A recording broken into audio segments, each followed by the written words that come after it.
بسم اللہ الرحمن الرحیم۔ السلام علیکم ورحمۃ اللہ وبرکاتہ۔ محترم حجاج کرام، دیکھیے ایک سیزن آ رہا ہے آپ حضرات کے لیے۔ جیسے دنیا کے اعتبار سے سیزن آتا ہے، اس سے پہلے لوگ اپنے آپ کو تیار کرتے ہیں۔ گرمی کا زمانہ آتا ہے تو گھر کے اندر میں اے سی لگوا لیتے ہیں، اے سی لگے ہوئے ہیں تو اس کو سروس کروا لیتے ہیں۔ کسی کی استطاعت نہیں ہے تو فین چالو ہے بند ہے اس کو چیک کر لیتا ہے، تو وہ اس کی تیاری میں لگ جاتا ہے۔ سردی کا زمانہ ہے، گرم کپڑے خرید لیتا ہے۔ کاشتکار کھیتی کے لیے جو ہے اپنی زمین کو نرم کرتا ہے، تو یہ ساری چیزیں آدمی تیاری کرتا ہے۔ اسی طریقے سے آپ بھی اپنی تیاری میں لگ چکے ہوں گے کہ حج کے مبارک سفر پر آپ کو جانا ہے، نیکیوں کے حاصل کرنے کا سیزن آ رہا ہے، رحمت لوٹنے کا سیزن آپ کے لیے آ رہا ہے، مغفرت حاصل کرنے کا سیزن آپ کے لیے آ رہا ہے۔ تو اس تیاری میں آپ کو ہم نے پہلے بتایا تھا روحانی اعتبار سے اپنے آپ کو تیار کر لیجیے۔ اس کے ساتھ ساتھ میں دوستو جسمانی اعتبار سے تیار ہونا یہ بھی بہت ضروری ہے۔ اگر آپ فزیکلی فٹ نہیں ہے، جسمانی اعتبار سے صحت یاب نہیں ہے، آپ کی صحت اچھی نہیں ہے، تو کوئی کام کرنے کو دل نہیں چاہتا۔ اچھے سے اچھا کھانا کسی مریض کے سامنے پیش کیا جائے، اسے اس میں ٹیسٹ محسوس نہیں ہوتا۔ کیا وجہ ہے؟ اس کی صحت اچھی نہیں ہے، نتیجے کے اندر میں اس کو وہ کھانے کا ٹیسٹ محسوس نہیں ہو رہا، وہ لذیذ کھانا بھی اس کو بے ذائقہ لگ رہا ہے۔ تو جسمانی اعتبار سے اگر آپ تیار ہوں گے تو آپ کے لیے وہاں جا کر ارکان کرنے آسان ہو جائیں گے۔ تو سب سے پہلے آپ نے یہ کرنا ہے کہ اگر خدا نہ خواستہ کوئی ایسا مرض آپ کو ہے، ایسی بیماری سے اس وقت آپ پریشان ہیں، مثلا کسی کو گھٹنوں کا درد ہے تو اسے چاہیے کہ وہ اچھے آرتھوپیڈک سے اپنا علاج کروا لے، کسی کو کمر کے درد کی تکلیف ہے تو اسے چاہیے کہ وہ کسی اسپائن سرجن سے اپنی کمر کا علاج کروا لے، کسی کا ان کنٹرول شوگر ہے، ڈائبٹیز ہے اور کنٹرول میں نہیں ہے، وہ اپنے ڈائبٹیز کو کنٹرول کروا لے۔ اسی طریقے سے بلڈ پریشر، جو بھی جس کو جو مرض ہے، جو بیماری ہے، اس کا ابھی سے علاج کروا لیا جائے، تاکہ وہاں جانے کے بعد میں آپ کی صحت اچھی ہو، آپ اچھے سے ارکان ادا کر سکیں۔ دوسرے نمبر پر آپ نے جو ہے چلنے کی مشق کرنی ہے۔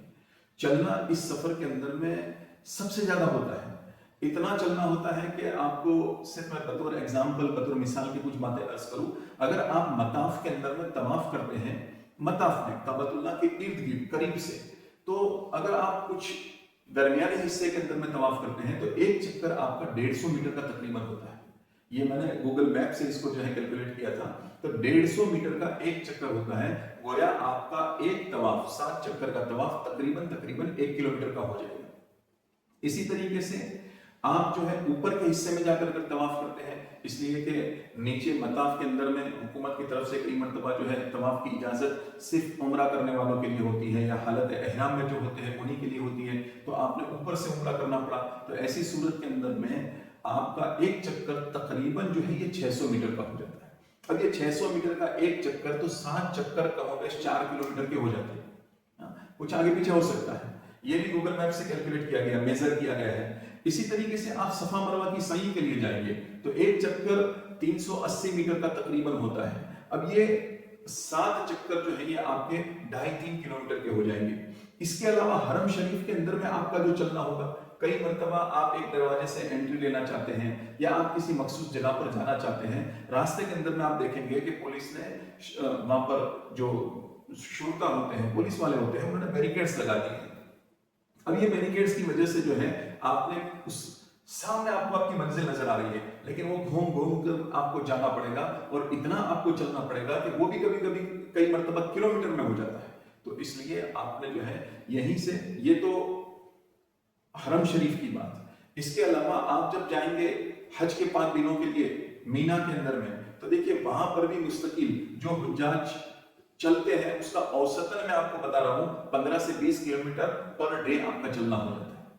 اس لیے آپ نے، اگر آپ عرفات سے مزدلفہ پیدل آ رہے ہیں تو 9 سے 10 کلومیٹر ہو جاتا ہے، مزدلفہ مینا میں ہی ہے اور آپ رمی کے لیے جمرات پر جا رہے ہیں تو اگر آپ کا خیمہ کچھ ڈسٹنس پر ہے تو کبھی 4 کلومیٹر، کبھی 5 کلومیٹر، اتنا ڈسٹنس آپ کو اس کے لیے چلنا ہوگا۔ پھر طواف زیارت، یہ ساری چیزیں، تو حج کے 5 دن تو کئی مرتبہ آپ کو 15-20 کلومیٹر اور بعض مرتبہ اس سے بھی زیادہ چلنا ہو جاتا ہے۔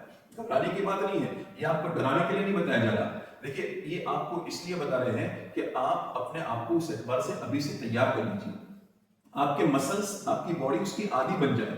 اگر آپ نے یہاں پر چلنے کی مشق کر لی اور چلنے کی عادت ڈال دی، روزانہ فجر کی نماز کے بعد ہاتھ میں تسبیح لیجیے، اللہ کا ذکر کرتے کرتے جو ہے کچھ قدم ٹہلنا شروع کیجیے، آہستہ آہستہ اس کو بڑھاتے جائیے، چاہے پہلے شروعات آپ 10-15 منٹ سے کیجیے، آدھے گھنٹے تک، پونے گھنٹے تک لے جائیے۔ اتنی کوشش کیجیے کہ ایک ہی مرتبہ میں کم سے کم 5-7 کلومیٹر کی آپ کی عادت ہو جائے حد سے پہلے۔